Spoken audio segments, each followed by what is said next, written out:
هاوپەیمانەکان دەکەن تەنیا هەڵوێستیەوەیان نەبێت کە چەک لەسەر تو چاڕاگرن بەڵکو هەڵوێستی جدیان هەبێت بۆ ئەوەی یارمەتی کورد بدەن، یارمەتی ڕۆژئاوا بدەن، داوا لە هەر هەموو کوردیانی دنیا دەکەین یەکگر بن بۆ ئەوەی کورد سەرکەوێتێت.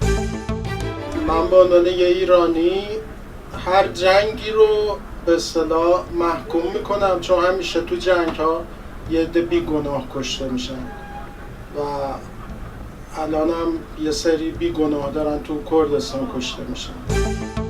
تشتكي زور خوش كسب بين أفخر دمرون دكوجن إن شاء الله همو كردو وأوري رجاء الله وهرت دولتك بخير وسلامتي بين وتركسك دوري مروف وأهلي وخزمي قبل إن شاء الله نيزكي واببه.